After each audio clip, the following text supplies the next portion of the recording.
بسم الله الرحمن الرحيم.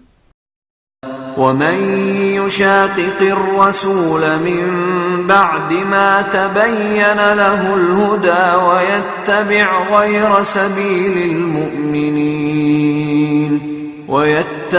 غير سبيل المؤمنين نوله ما تولى ونصله جهنم وساءت مصيرا.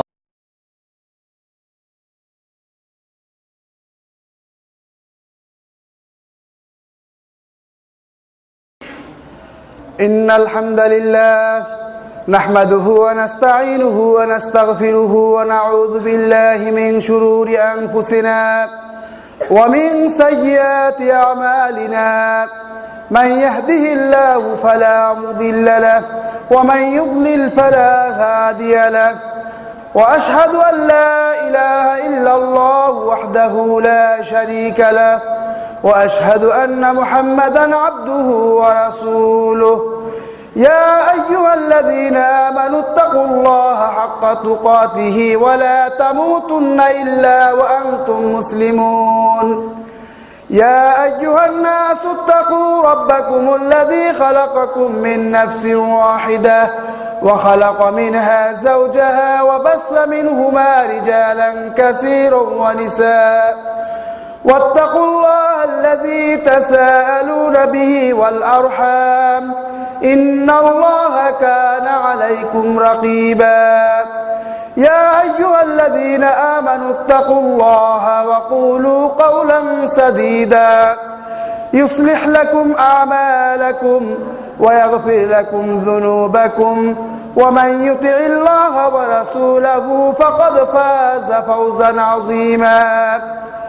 أما بعد فإن خير الحديث كتاب الله وخير الهدي هدي محمد صلى الله عليه وسلم وشر الأمور محدثاتها وكل محدثة بدعة وكل بدعة ضلالة وكل ضلالة في النار. أعوذ بالله من الشيطان الرجيم. وما خلقت الجن والإنس إلا ليعبدون. وقال الله تعالى في موضع آخر قل إن كنتم تحبون الله فاتبعوني إلى آخر الآية. উমর বিন খাত্তাব মসজিদে আয়োজিত 2 দিন ব্যাপী তাবলিগি ইজতিমায় উপস্থিত সকল সম্মানিত সভাপতি এবং আমার সামনে উপস্থিত সকল দিনী ভাই বন্ধুদেরকে শুভেচ্ছা জানিয়ে আমি আমার সংক্ষিপ্ত আলোচনা শুরু করছি। আমি আপনাদের সামনে একটি আয়াত তেলাওয়াত করেছি। সেই আয়াতটা অত্যন্ত পরিচিত আয়াত। পৃথিবীতে আল্লাহ তাআলা মানব এবং জিন জাতিকে কেন সৃষ্টি করেছেন আল্লাহ তাআলা এই আয়াতের মধ্যে সেই কারণ বর্ণনা করেছেন। তিনি মানব এবং জিন জাতিকে পৃথিবীতে কোনো কারণ ছাড়া সৃষ্টি করেননি, বরং একটি বিশেষ লক্ষ্যে সৃষ্টি করেছেন। আল্লাহ তাআলা বলেন, আমি জিন এবং মানব জাতিকে একমাত্র ইবাদতের জন্য সৃষ্টি করেছি। পৃথিবীতে আমাদের আগমনের উদ্দেশ্য হচ্ছে আল্লাহর ইবাদত। মুসলিমরা একটি কালেমার মাধ্যমে ইসলামে প্রবেশ করে। 2টি বাক্যের সাক্ষ্য দেওয়ার মাধ্যমে মুসলিমরা মুসলিম হতে পারে এবং অমুসলিমরা এই 2টি বাক্যকে যদি সাক্ষ্য দেয় তাহলে তারা মুসলিম হয়ে যায়। বাক্য 2টি হচ্ছে আশহাদু আল্লা ইলাহা ইল্লাল্লাহ ওয়া আশহাদু আন্না মুহাম্মাদান রাসূলুল্লাহ। 2টি সাক্ষ্য, একটি হলো লা ইলাহা ইল্লাল্লাহ, আল্লাহ ছাড়া আর কোনো উপাস্য নেই। দ্বিতীয় নম্বর হচ্ছে মুহাম্মাদুর রাসূলুল্লাহ। এই 2টি বাক্য যদিও অনেক সংক্ষিপ্ত, কিন্তু এই 2টি বাক্যের মধ্যে পুরা ইসলাম আমাদেরকে সৃষ্টির সমস্ত গোপন রহস্য এই দুটি বাক্যের মধ্যে নিহিত। প্রথম বাক্যের মধ্যে আল্লাহ তাআলা বুঝাতে চেয়েছেন যে ইবাদত কার হবে। আল্লাহ তাআলা আমাদেরকে ইবাদতের জন্য সৃষ্টি করেছেন। প্রথম বাক্যের মধ্যে আল্লাহ তাআলা বুঝিয়েছেন একমাত্র ইবাদত হবে আল্লাহর, আল্লাহ ছাড়া অন্য কারো ইবাদত হতে পারবে না। আর দ্বিতীয় বাক্যের মধ্যে ইবাদত আমরা কিভাবে করব, আল্লাহর ইবাদত করব ঠিক আছে, কিন্তু ইবাদতটা কি নিজের ইচ্ছা মতো করব নাকি বিশেষ পদ্ধতিতে করব, কোন পদ্ধতিতে ইবাদত করব, এটা কালেমার দ্বিতীয় অংশের মধ্যে পরিষ্কার হয়েছে যে একমাত্র রাসূলুল্লাহ সাল্লাল্লাহু আলাইহি ওয়াসাল্লামের আনিত পদ্ধতি অনুযায়ী আমাদেরকে ইবাদত করতে হবে।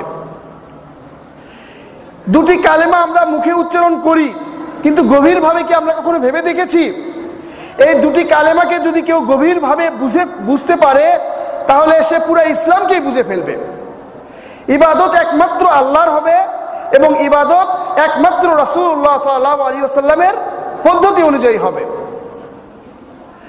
আল্লাহ তাআলাকে যারা আমরা মুসলিম সকলেই ভালোবাসি, আমাদের মধ্যে আল্লাহর প্রেম রয়েছে, কিন্তু আল্লাহর প্রেমের পরীক্ষা, আল্লাহর প্রেম কার মধ্যে আছে, এই পরীক্ষায় উত্তীর্ণ হতে পারবে একমাত্র কারা।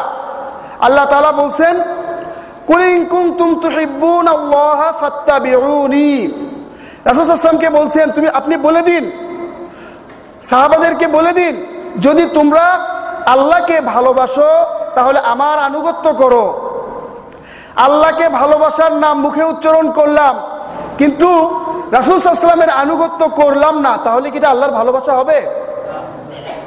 আল্লাহর ভালোবাসার পরীক্ষা আমরা আসলে কি রাসূলের আনুগত্য করি কিনা। যদি রাসূলের আনুগত্য করি তাহলে বোঝা যাবে যে না, আমার মধ্যে আল্লাহর ভালোবাসার দাবিটা সত্য। আর যদি রাসূলের আনুগত্য না করি, রাসূলের আনুগত্যের প্রশ্ন আসলে যদি আমরা নিজেকে যদি অন্যদিকে মুখ ফিরিয়ে নেই, তখন বোঝা যাবে যে আমার আল্লাহর ভালোবাসার যে দাবি এটা সঠিক নয়। রাসূল সাল্লাল্লাহু আলাইহি ওয়াসাল্লামের আনুগত্যের ব্যাপারে সবচেয়ে অগ্রগামী ছিলেন সাহাবায়ে কেরাম। আল্লাহ তাআলা উম্মতের মধ্যে সবচেয়ে শ্রেষ্ঠ অংশকে রাসূল সাল্লাল্লাহু আলাইহি ওয়াসাল্লামের সাহাবা হিসেবে নির্বাচিত করেছিলেন। রাসূল সাল্লাল্লাহু আলাইহি ওয়াসাল্লামের আনুগত্যের সাহাবায়ে কেরাম যে নিদর্শন রেখে গেছেন সেটা আমাদেরকে ফলো করতে হবে।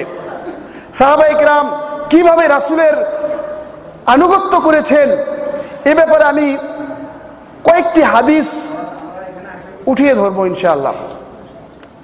সাহাবায়ে কেরামের সামনে যখন আনুগত্যের প্রশ্ন এসেছে তখন তারা পৃথিবীর সকল মানুষকে রাসূলের আনুগত্যের সামনে তুচ্ছ মনে করেছেন। যখন রাসূলের আনুগত্য এসেছে তখন সব কিছু সেখানে বিলীন হয়ে গেছে।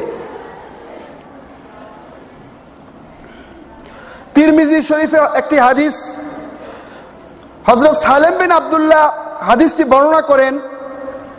তিনি বলেন সিরিয়ার একজন অধিবাসী হযরত আব্দুল্লাহ ইবনে ওমরকে প্রশ্ন করলেন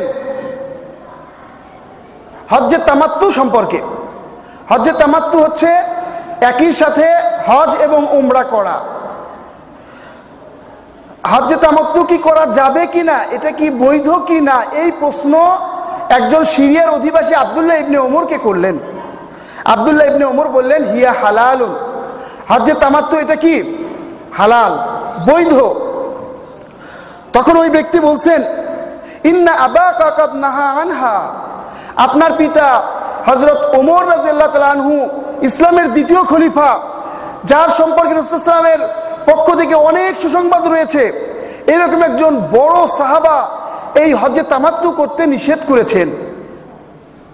তখন আব্দুল্লাহ ইবনে ওমর কি বলছেন, আর রাআইতা ইন কানা আবি নাহা আনহা ওয়া সানাহা রাসূলুল্লাহ, তোমার কি মত, তুমি কি মনে করো যদি আমার পিতা কোনো একটা বিষয়ে নিষেধ করে আর ওই বিষয়টা যদি রাসূল সাল্লাল্লাহু আলাইহি ওয়াসাল্লাম করে থাকেন, আমার পিতা হয়তো নিষেধ করেছেন কিন্তু রাসূল সাল্লাল্লাহু আলাইহি ওয়াসাল্লাম ওই আমলটা করেছেন, এই রকম পরিস্থিতি তুমি কি বলো, তোমার মতামত কি? আমরা আবিনাত্তাবিউ আমরা রাসূলিল্লাহ, আমরা কি আমার পিতার কথা অনুসরণ করব না রাসূল সাল্লাল্লাহু আলাইহি ওয়াসাল্লামের কথা অনুসরণ করব? তখন ওই যে প্রশ্নকারী তিনি উত্তর দিচ্ছেন, বাল আমরা রাসূলিল্লাহ, বরং আমরা রাসূলের কথাকেই অনুসরণ করব। ফাকালা লাকাদ সানাআহা রাসূলুল্লাহ সাল্লাল্লাহু আলাইহি ওয়াসাল্লাম। হযরত আব্দুল্লাহ ইবনে উমর বলতেছেন যে হযরত তামাত্তু রাসূল সাল্লাল্লাহু আলাইহি ওয়াসাল্লাম নিজে করেছেন। হয়তো হযরত ওমর রাদিয়াল্লাহু আনহু এই হাদিসটা সম্পর্কে উনি অবগত ছিলেন না, ওনার জানা ছিল না। সব সাহাবা, প্রত্যেক সাহাবা যে সকল হাদিস জানতেন বিষয়টা কিন্তু এমন নয়। যারা ইসলাম সম্পর্কে অধ্যয়ন করেছেন, ইসলাম সম্পর্কে জ্ঞান রাখেন, তাদের কাছে এই বিষয়টা পরিষ্কার। অনেক সাহাবার কাছে অনেক হাদিস জানা থাকতো না। ওমর রাদিয়াল্লাহু আনহু হয়তো এই হাদিসটা জানা ছিল না, এই জন্য উনি হযরত তামাত্তু করতে নিষেধ করেছিলেন। কিন্তু রাসূল সাল্লাল্লাহু আলাইহি ওয়াসাল্লাম হযরত তামাত্তু করেছিলেন। এই একই প্রশ্ন যখন ইবনে আব্বাসকে হযরত উরওয়া রাদিয়াল্লাহু আনহু করলেন, হযরত উরওয়া একজন বিখ্যাত তাবিঈন, উনি ইবনে আব্বাসকে এই প্রশ্ন করলেন যে হজ্জে তামাত্তু কি করা যাবে কিনা। অথচ আবু বকর রাদিয়াল্লাহু আনহু, হযরত ওমর রাদিয়াল্লাহু আনহু দুইজন খলিফা হজ্জে তামাত্তু করতে নিষেধ করেছেন। তখন আব্দুল্লাহ ইবনে আব্বাস বলছেন, রাসূল সাল্লাল্লাহু আলাইহি ওয়াসাল্লামের হাদিস বর্ণনা করার পরে বলছেন, ইউশিকু আন তানজিলা আলাইকুম হিজারাতুম মিনাস সামা আকুলু ক্বালা রাসূলুল্লাহ ওয়া তাকুলুনা ক্বালা আবু বকর ওয়া ক্বালা ওমর। হযরত আব্দুল্লাহ ইবনে আব্বাস বলছেন, ইউশিকু মানে অতি শীঘ্রই তোমাদের উপর হয়তো আসমান থেকে পাথর বর্ষিত হবে। আমি বলছি রাসূল সাল্লাল্লাহু আলাইহি ওয়াসাল্লাম বলেছেন, আর তোমরা বলছো আবু বকর ওমর বলেছে। হযরত আবু বকর, হযরত ওমর অনেক বড় মাপের সাহাবী, কিন্তু যেখানে রাসূল সাল্লাল্লাহু আলাইহি ওয়াসাল্লামের সরাসরি বাণী রয়েছে, সেখানে রাসূল সাল্লাল্লাহু আলাইহি ওয়াসাল্লামের বাণীর সামনে তাদের কথাকে গ্রহণ করা যাবে না। তাদেরকে অপমান করার জন্য এটা বলছি না। আমি সামনে আলোচনা করব যে সমস্ত সাহাবার কাছে সব হাদিস উপস্থিত ছিল না, এজন্য তারা অনেক সময় অনেক বিষয়ে মতামত প্রকাশ করেছেন, কিন্তু পরবর্তীতে হাদিস পাওয়া গেলে সাহাবা ইকরাম নিজের মতকে ত্যাগ করে রাসূল সাল্লাল্লাহু আলাইহি ওয়াসাল্লামের হাদিসকে গ্রহণ করেছেন। একই প্রশ্ন এই হজ্জে তামাত্তুর ব্যাপারে হযরত ওসমান রাদিয়াল্লাহু আনহুর শাসন আমলে যখন ওসমান রাদিয়াল্লাহু আনহু হজ্জে তামাত্তু করতে নিষেধ করলেন, তখন আলী রাদিয়াল্লাহু আনহু তিনি বললেন যে উনি হযরত ওসমান রাদিয়াল্লাহু আনহুর সামনেই হজ্জে তামাত্তুর নিয়ত করলেন এবং তিনি বললেন, মা কুনতু লা আদাউ সুন্নাতান নবী লিকাউলি আহাদিন, আমি কোনো ব্যক্তির কথায় রাসূল সাল্লাল্লাহু আলাইহি ওয়াসাল্লামের সুন্নাতকে তরক করব না। এটাই ছিল সাহাবা ইকরামের রাসূল সাল্লাল্লাহু আলাইহি ওয়াসাল্লামের হাদিস মানার নমুনা, রাসূল সাল্লাল্লাহু আলাইহি ওয়াসাল্লামের সুন্নাহ মানার নমুনা। রাসূল সাল্লাল্লাহু আলাইহি ওয়াসাল্লামের সুন্নাহর সামনে বড় থেকে বড় সাহাবীর মতামত বা সাহাবীর কথা যখন আসতো, তখন তারা সরাসরি রাসূল সাল্লাল্লাহু আলাইহি ওয়াসাল্লামের হাদিসকে গ্রহণ করতেন। এবং হযরত ওমর রাদিয়াল্লাহু আনহুর শাসন আমলে হযরত বিখ্যাত সাহাবী হযরত আবু মুসা আশআরী তার বাসায় গিয়ে সালাম দিয়ে অনুমতি চাইলেন। 3 বার সালাম দেওয়ার পর বাসা থেকে যখন কোনো আওয়াজ আসলো না, তখন তিনি ফিরে যাচ্ছেন। ওমর রাদিয়াল্লাহু আনহু তখন হযরত আবু মুসা আশআরীকে ডাকলেন যে তুমি কি ব্যাপার, ফিরে চলে যাচ্ছ? তখন আবু মুসা আশআরী রাসূল সাল্লাল্লাহু আলাইহি ওয়াসাল্লামের হাদিস বললেন যে 3 বার সালাম দেওয়ার পর যদি উত্তর না আসে তাহলে রাসূল সাল্লাল্লাহু আলাইহি ওয়াসাল্লাম ফিরে যেতে বলেছেন। তখন ওমর রাদিয়াল্লাহু আনহু এই হাদিসটা ওমর রাদিয়াল্লাহু আনহুর জানা ছিল না। উনি বলেন, এই ব্যাপারে কি তোমার কাছে কোনো সাক্ষ্য আছে? তখন তিনি আবু সাঈদ খুদরী রাদিয়াল্লাহু আনহুকে উপস্থিত করলেন। তখন ওমর রাদিয়াল্লাহু আনহু কি বলছেন, খাফিয়া আলাইয়া হাযা মিন আমরিন নবী সাল্লাল্লাহু আলাইহি ওয়াসাল্লাম, বুখারীতে এই বর্ণনা এসেছে। ওমর রাদিয়াল্লাহু আনহু বলছেন, আমার কাছ থেকে নবী সাল্লাল্লাহু আলাইহি ওয়াসাল্লামের এই নির্দেশ, এই বাণী, এই হাদিসটি কি ছিল? গোপন ছিল। তাহলে ওমর রাদিয়াল্লাহু আনহুর কাছেও কি ছিল? অনেক হাদিস অজানা ছিল। ওমর রাদিয়াল্লাহু আনহুর খিলাফতকালে এক পাগলি মহিলা ব্যভিচার করার কারণে ওমর রাদিয়াল্লাহু আনহু নির্দেশ দিলেন তাকে পাথর মেরে হত্যা করো। ওই মহিলাকে পাথর মেরে হত্যা করার জন্য নিয়ে যাওয়া হচ্ছে। প্রতিমধ্যে আলী রাদিয়াল্লাহু আনহু জানতে পারলেন যে এই মেয়েকে পাথর মেরে হত্যা করার জন্য নির্দেশ দেওয়া হয়েছে, অথচ এই মেয়ে কি পাগল। তখন আলী রাদিয়াল্লাহু আনহু বললেন, একে নিয়ে চলো। উমর রাদিয়াল্লাহু আনহু দরবারে নিয়ে আসার পরে উনি হাদিস বললেন যে 3টা বিষয় থেকে কালি শুকিয়ে গেছে, 3 ধরনের লোকের কোনো হিসাব হবে না। এক ধরনের লোক যারা ঘুমন্ত, শিশু এবং পাগল, যারা কি বেহুশ। এই মহিলা হলো পাগল, সুতরাং তার কি হবে না, কোনো বিচার দুনিয়াতে হবে না। আল্লাহ তাআলা পাগলদের কি কোনো হিসাব হবে না। এই কথা জানার পর ওমর রাদিয়াল্লাহু আনহু সঙ্গে সঙ্গে তার ফতোয়া থেকে ফিরে আসলেন এবং আলী রাদিয়াল্লাহু আনহু এর হাদিসকে গ্রহণ করলেন। তিনি তো এমন বলতে পারতেন যে একটা বিষয় সিদ্ধান্ত হয়ে গেছে, এখন আর সিদ্ধান্ত পাল্টানো যাবে না, আগে সিদ্ধান্ত হওয়ার আগে তুমি বলতে না। রাসূল সাল্লাল্লাহু আলাইহি ওয়াসাল্লামের হাদিস আসার পরে সঙ্গে সঙ্গে রাসূল সাল্লাল্লাহু আলাইহি ওয়াসাল্লামের হাদিসকে গ্রহণ করেছেন। হযরত আবু বকর রাদিয়াল্লাহু আনহুর শাসন আমলে হযরত আবু বকর রাদিয়াল্লাহু আনহুকে একবার প্রশ্ন করা হইল, ওয়াফাকিহাতা ওয়া আব্বা, এই আয়াতের ব্যাখ্যা, এই আয়াতের তাফসীর সম্পর্কে ওনাকে প্রশ্ন করা হলো। উনি বলছেন, আইয়ু সামাইন তুদিল্লুনি ওয়া আইয়ু আরদিন তুকিল্লুনি ইযা কুলতু ফি কিতাবিল্লাহ মা লাম আ'লাম। আবু বকর রাদিয়াল্লাহু আনহু এর এই আয়াতের ব্যাখ্যা জানা ছিল না। উনি কিন্তু এখনকার যে মানুষের যে একটু স্বভাব, অনেক বড় আলেম আমাকে প্রশ্ন করলো, আমি যদি উত্তর না দিয়ে বলে দিই এই বিষয়টা আমার জানা নেই, তাহলে আমার প্রেস্টিজ নষ্ট হয়ে যাবে, সুতরাং যেভাবেই হোক একটা উত্তর দিয়ে দিতে হবে। এখন কিন্তু এখনকার আলেমদের মধ্যে এইরকম একটা প্রবণতা দেখা যায়, তারা নিজের মান সম্মানকে ইসলাম থেকে বড় মনে করে, নিজের মান সম্মান রক্ষা করতে গিয়ে ইসলামের 12টা বাজিয়ে দেয়। কিন্তু আবু বকর রাদিয়াল্লাহু আনহু এর মতো একজন ব্যক্তিত্ব, যিনি রাসূল সাল্লাল্লাহু আলাইহি ওয়াসাল্লামের পর মুসলিম উম্মার মধ্যে সবচেয়ে সম্মানিত ব্যক্তি, তিনি কি বলছেন যে আমি যে জিনিস জানি না সেই বিষয়ে যদি আমি কথা বলি, তাহলে কোন আসমান আছে যে আমাকে ছায়া দিবে, কোন জমিন আছে যে আমার ভার বহন করবে।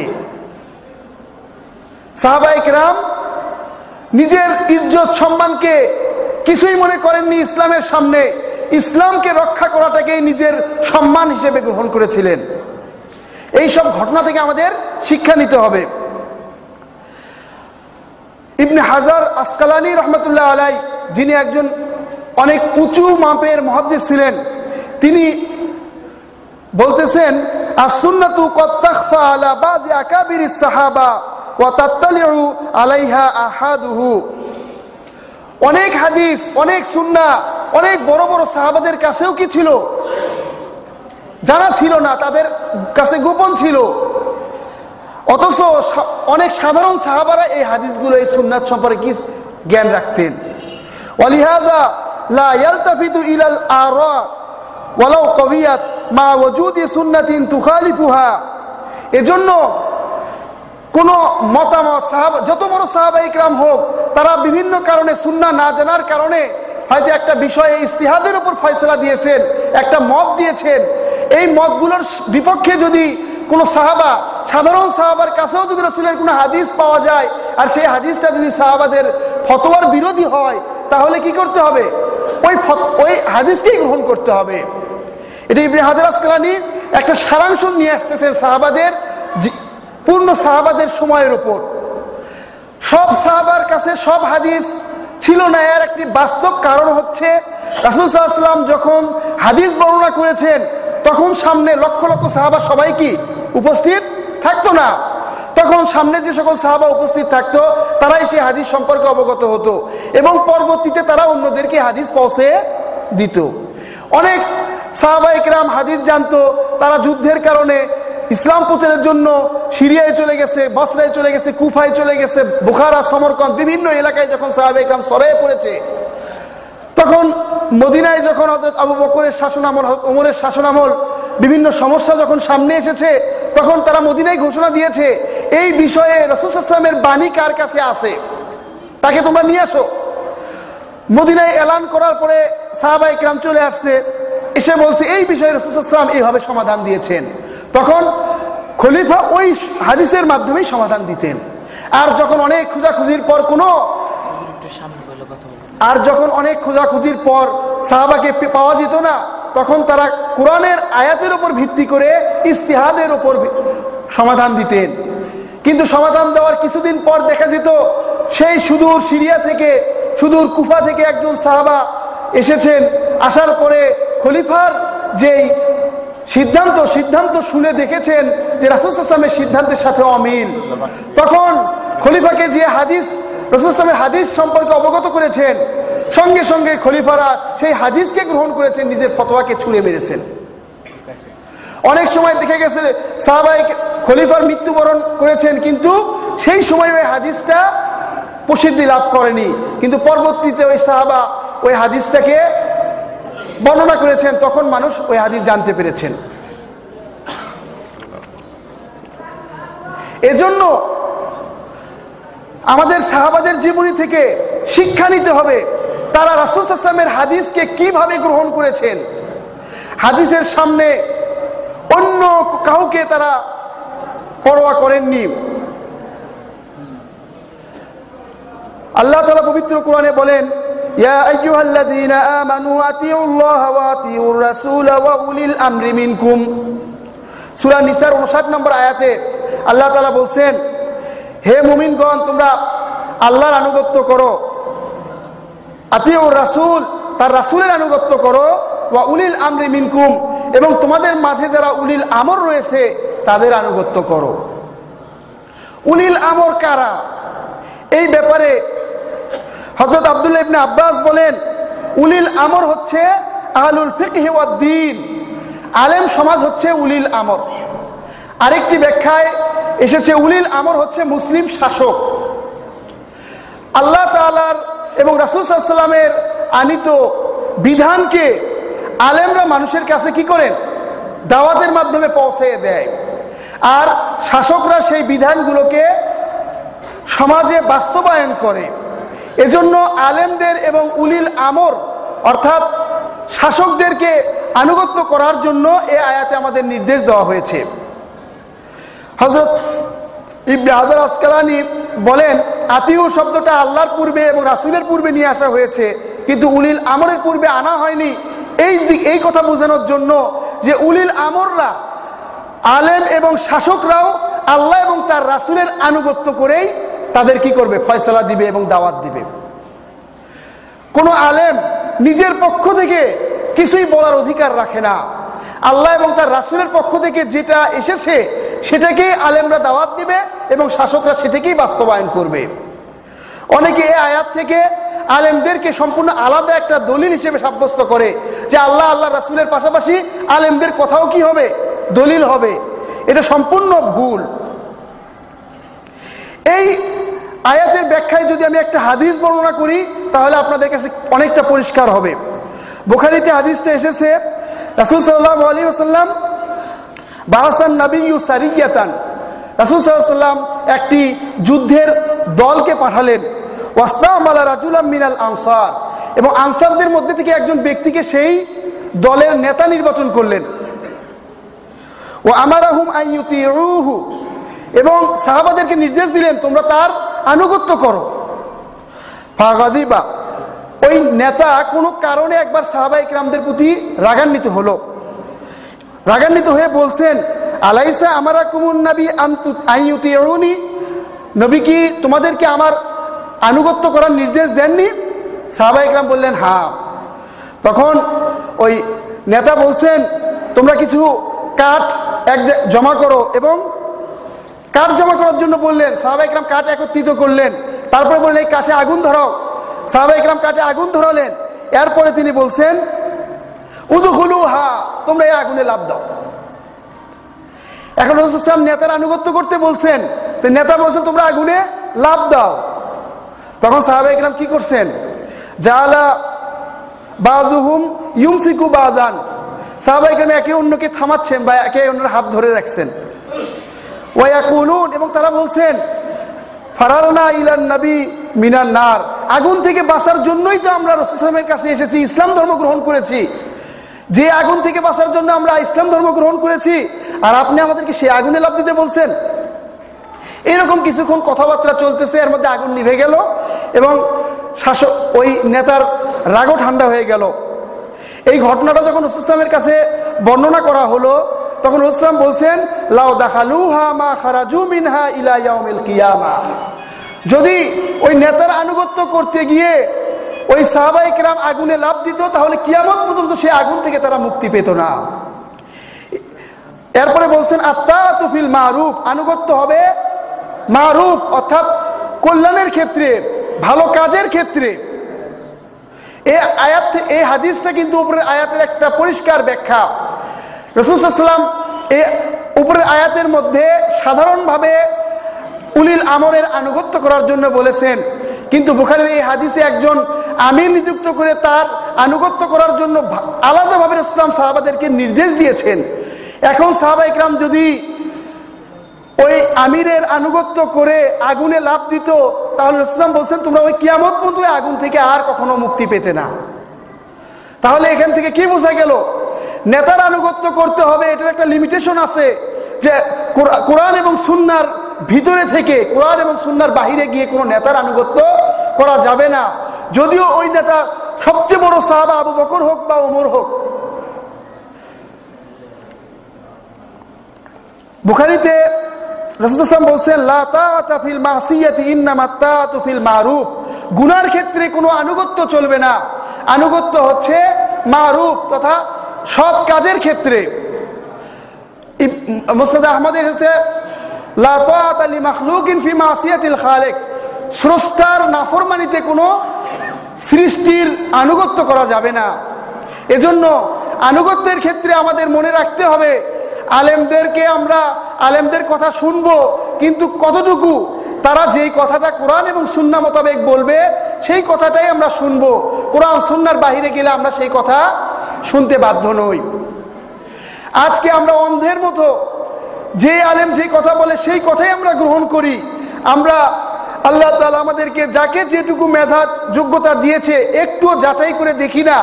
পৃথিবীর সকল কাজ আমরা সঠিকভাবে করি, আমাদেরকে কোনো কাজে কেউ ঠকাতে পারে না, কিন্তু দিনের ব্যাপারে গেলে আমরা কিছুই বুঝি না। যে যেভাবে আমাদেরকে বলছে আমরা সেভাবেই করতেছি। এজন্য আমাদের দেশে এত দিন নিয়ে এত সমস্যার সৃষ্টি হয়েছে।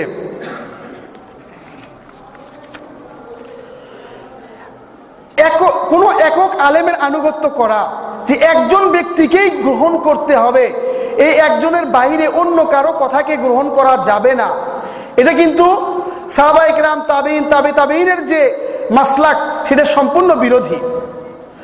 পৃথিবীর রাসূল নবীদের পর সবচেয়ে শ্রেষ্ঠ মানব হচ্ছে সাহাবায়ে কেরাম। কেউ যদি শুধু একজন সাহাবাকে ফলো করে তাও সে কি পুরা দিনের উপর চলতে পারবে না। কারণ আমরা যে হাদিস পেয়েছি সেটা কি একজন সাহাবার মাধ্যমে পেয়েছি না সাহাবাদের একটি দলের মাধ্যমে পেয়েছি? শুধু একজন সাহাবাকে যদি অনুসরণ করি তাহলে আমরা যেখানে সঠিক দিন পাবো না সেখানে তাবেঈন বা তাবে তাবেঈনের প্রশ্ন তো আসেই না। রাসূল সাল্লাল্লাহু আলাইহি ওয়াসাল্লাম বলছেন যে ৭৩টা দলের মধ্যে একটি দল যে মুক্তি পাবে তাদের নিদর্শন হবে মা আনা ওয়া আসহাবি, মা আনা আলাইহি ওয়া আসহাবি, আমি এবং আমার সাহাবায়ে কেরামগণ যেই মতের উপর আছে। এখানে কিন্তু সাহাবাদের জামাতকে বোঝানো হয়েছে, কোনো একজন সাহাবাকে বোঝানো হয়নি। এজন্য যারা বলে যে তাকলিদে শাখসি অর্থাৎ একজন ব্যক্তির অনুসরণ করতে হবে এবং এটাকে তারা কি মনে করে? ফরজ মনে করে এবং এটাকে ফরজ বলে প্রচার চালায়। যদি কেউ তাকলিদ শব্দটার আবিধানিক অর্থ নিয়ে গবেষণা করে তাহলে তাকলিদ শব্দের অসারতা তার কাছে পরিষ্কার হবে।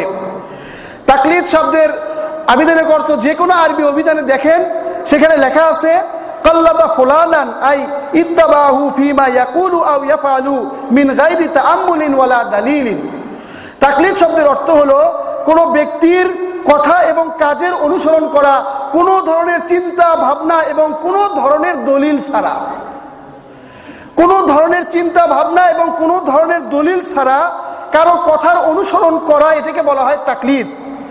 তাকলিদের সংজ্ঞা দিতে গিয়ে মুসাল্লামুস সাবুত হানাফি মাযহাবের একটি বিখ্যাত উসুলের গ্রন্থ, সেখানে বলা হচ্ছে আর তাকলিদ আল আমালু বিগাইরিল গায়র মিন গায়রি হুজ্জাতিন। তাকলিদ বলা হয় অন্যের কথার উপর আমল করা কোনো প্রকার দলিল ছাড়া। অথচ আল্লাহ তাআলা পবিত্র কোরআনে কি বলছেন? কুল হাতু বুরহানাকুম ইন কুনতুম সাদিকিন, যদি তোমরা সত্যবাদী হয়ে থাকো তাহলে দলিল নিয়ে আসো। অন্ধ অনুসরণ আর দলিল নিয়ে আসা দুটো কথার মধ্যে কি বৈপরীত্য আছে কিনা? আল্লাহ বলছে সত্যবাদীরা দলিল নিয়ে আসবে, সত্যবাদীরা দলিল ছাড়া কোনো কাজ করবে না। আল্লাহ তাআলা অন্যত্র বলতেছেন ওয়ালা তাকিফু মা লাইসা লাকা বিহি ইলম, যে বিষয়ে তোমার কোনো জ্ঞান নেই সেই বিষয়ের অনুসরণ করো না। যে বিষয়ে জ্ঞান নেই সেই বিষয়ের অনুসরণ করো না। অর্থাৎ যে বিষয়ে আমি অন্ধ অনুসরণ করতেছি, কিছুই জানি না, দলিল জানি না, সেই বিষয়ে কি আমার জ্ঞান আছে? তাহলে পবিত্র কোরআন থেকে দেখা যাচ্ছে অন্ধ অনুসরণ করাকে আল্লাহ তাআলা নিষেধ করেছেন। উর্দু একটা পত্রিকায়, সাপ্তাহিক পত্রিকার মধ্যে প্রশ্ন উত্তরের একটা পর্ব থাকে।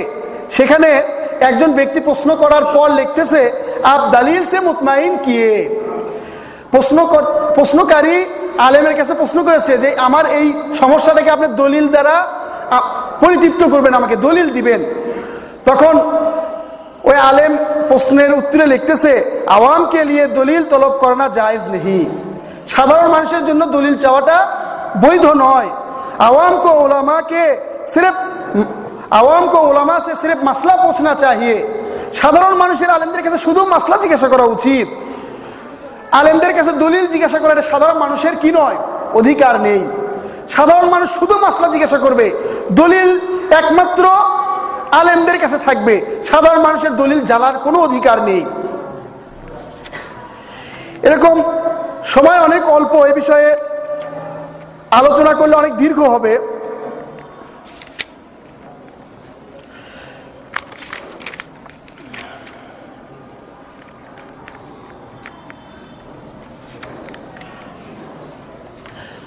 আমাদের সম্মানিত চার ইমাম, তারা ইসলামের সেবায়, ইসলামের গবেষণায় তাদের সম্পূর্ণ জীবনকে উৎসর্গ করেছেন এবং প্রত্যেকটি ইমাম সঠিক ইসলামের প্রসারের ক্ষেত্রে পৃথিবীর কোনো শক্তিকে তারা কখনো ভয় পাননি। এবং এ কারণে তাদেরকে হযরত আবু হানিফা রাহমাতুল্লাহ আলাইহিকে জেলে মৃত্যুবরণ করতে হয়েছে, হযরত আহমদ ইবনে হাম্বলকে দীর্ঘদিন জেলে শাস্তি ভোগ করতে হয়েছে। এরকম যুগ যুগ ধরে অসংখ্য আলেম ইসলাম নিয়ে গবেষণা করেছেন। আমরা সকল গবেষকদের গবেষণা থেকেই কি হব? উপকৃত হব। সকল গবেষকরা যে গবেষণা করেছেন সেই গবেষণাগুলো থেকে কোরআন এবং সুন্নাহ ভিত্তিক আমরা উপকৃত হব। যদি বলা হয় যে একজনের গবেষণার মধ্যে যদি আমাকে সীমাবদ্ধ করে দেওয়া হয় যে একজন ইমামের যে গবেষণা এটাই তোমাকে মানতে হবে, এর বাইরে তুমি অন্য কিছুই মানতে পারবে না, তাহলে আমরা অনেক গবেষণা, অনেক ভালো ভালো বিষয় থেকে কি হব? বঞ্চিত হব। এবং কোনো ইমামই কিন্তু এই কথা বলেনি যে আমাকেই তোমরা অনুসরণ করো, বরং ইমামরা বলে গেছেন, কি বলেছেন? ইমাম মালিক বলছেন কুল্লুন নাস ইউখাযু মিনহু ওয়া ইউখাযু আলাইহি ইল্লা সাহিবু হাদাল কবর। প্রত্যেক মানুষের কিছু গ্রহণও করা যাবে, কিছু বর্জনও করা যাবে এই কবরের অধিবাসী ছাড়া। এরপর রাসূল সাল্লাল্লাহু আলাইহি ওয়াসাল্লামের কবরের দিকে তিনি ইশারা করছেন। একমাত্র রাসূল সাল্লাল্লাহু আলাইহি ওয়াসাল্লামের সব কিছু গ্রহণ করা যাবে, এই রাসূল সাল্লাল্লাহু আলাইহি ওয়াসাল্লাম ছাড়া পৃথিবীর কোনো মানবের সব কিছু গ্রহণ করা যাবে না। ইমামরা বলেছেন ইজা কুলতু কওলান ফাআরিজুহু আলা কিতাবিল্লাহ ওয়া সুন্নতি রাসূলিল্লাহ, যখন আমি কোনো কথা বলি তখন তোমরা এটা আল্লাহর কিতাব এবং রাসূলের সুন্নতের সামনে পেশ করো। রাসূলের কিতাব, রাসূল সাল্লাল্লাহু আলাইহি সুন্নাহ এবং কোরআনের সাথে এটাকে মিলিয়ে দেখো। ফাইন ওয়াফাকাহুমা ফাকবালুহু ওয়া মা খালাফাহুমা ফারাদ্দুহু, যদি কোরআন এবং সুন্নাহর সাথে এটা মিলে যায় তাহলে তোমরা এটা গ্রহণ করো, আর যদি কোরআন এবং সুন্নাহর সাথে না মেলে তাহলে তোমরা এটাকে বর্জন করো। ওয়াদরিবু বিকাউলি আরযাল হায়াত, এবং আমার কথাকে তোমরা দেওয়ালে নিক্ষেপ করো। তাদের মধ্যে কোরআন সুন্নাহর অনুসরণ 100% ছিল। হযরত আবু ইউসুফ বলছেন লা ইয়াহুল্লু লি আহাদিন আন ইয়াকুলা মাকালাতানা হাত্তা ইয়ালামা মিন আইনা কুলনা। হযরত ইউসুফ, ইমাম ইউসুফ হযরত আবু হানিফার দুইজন ছাত্রের মধ্যে একজন অন্যতম ছাত্র, উনি বলছেন কারোর জন্য বৈধ হবে না আমাদের কথাগুলোকে গ্রহণ করা যতক্ষণ না জানে আমরা এই কথাগুলো কোথায় থেকে গ্রহণ করেছি। এবং একজন আলেম যখন কোরআন এবং সুন্নাহর ভিত্তিতে সমাধান দিবেন, তখন তার সমাধান যে সবই সঠিক হবে এটা কিন্তু ঠিক না। বুখারীতে হাদিস এসেছে, রাসূল বলেন, ইজা হাকামা হাকিমুন, যখন কোনো বিচারক ফয়সালা দিবেন, সিদ্ধান্ত দিবেন, ফাজতাহাদা সুম্মা আসাবা, সিদ্ধান্ত দেওয়ার ক্ষেত্রে তিনি যে গবেষণা করলেন, গবেষণা করে যদি তিনি সঠিক সিদ্ধান্তে উপনীত হন, ফালাহু আজরান, তাহলে তিনি 2টা সওয়াব পাবে। ওয়াইজা হাকামা, আর যখন সিদ্ধান্ত দিবে, সুম্মা আখতা, অথবা সিদ্ধান্ত দিতে গিয়ে গবেষণা করার পরেও তিনি কি করলেন, ভুল করলেন, ফালাহু আজরুন, তাহলে তার জন্য 1টি নেকি। তাহলে এই হাদিস থেকে পরিষ্কার বোঝা যায়, যারা কোরআন সুন্নাহ নিয়ে গবেষণা করে, যে সকল আলেম, যে সকল বিচারক, তারা সঠিকও করতে পারেন, ভুলও করতে পারেন। তারা সঠিক ফয়সালা দিলে ডবল সওয়াব পাবে, আর ভুল ফয়সালা দিলেও তারা সওয়াব পাবে। পাকিস্তানের বিখ্যাত একজন প্রসিদ্ধ আলেম তকি উসমানী, উনি বলতেছেন, মুস্তাহিদিন উম্মত কিসি কে নজদীক মাসুম और खताओं से पाक नहीं है। উম্মতের যারা মুস্তাহিদ গবেষক, তারা ভুল থেকে সম্পূর্ণ পুত পবিত্র নন। অর্থাৎ মুস্তাহিদদেরও কি হয়, ভুল হয়। এজন্য যদি কেউ একথা মনে করে যে একজন মুস্তাহিদেরই অন্ধ অনুসরণ করতে হবে, তাহলে মুস্তাহিদের যে গবেষণা কিছু ভুল রয়েছে, কিছু শুদ্ধ রয়েছে, সবগুলোকে তাকে মেনে নিতে হবে। অথচ সবগুলোকে মেনে নেওয়াটা সালফে সালিহিনের যে তরিকা, এটার সাথে সাংঘর্ষিক। হযরত ওমর রাদিয়াল্লাহু আনহু বলেন, আস-সুন্নাতু মা সান্নাহুল্লাহু ওয়া রাসূলুহু, সুন্নাত তো সেটাই যেটা আল্লাহ এবং তার রাসূল সুন্নাত করেছেন। ওয়ালা তাজআলু খাতা'আর রা'ই সুন্নাতান লিল উম্মাহ, উম্মত কোন ভুল সিদ্ধান্তকে, কোন আলেম বা কোন গবেষকের ভুল সিদ্ধান্তকে তোমরা উম্মতের জন্য সুন্নত সাব্যস্ত করো না। মুস্তাহিদিনদের যে ভুল, এই ভুলগুলোকে আমাদের যখন ভুলটা কোরআন সুন্নাহ ভিত্তিক প্রমাণিত হয়ে যাবে, তখন ওই ভুলকে আর গ্রহণ করা যাবে না। মাগরিবের নামাজের সময় প্রায় কাছে চলে এসেছে, এজন্য আমি যে এই সংক্ষিপ্ত কথা বললাম, যা বুঝাতে চাইলাম, আপনারা আশা করি বুঝতে পেরেছেন। আল্লাহ তাআলা আমাদেরকে আজকের কথার উপর আমল করার তৌফিক দান করুন। আসসালামু আলাইকুম।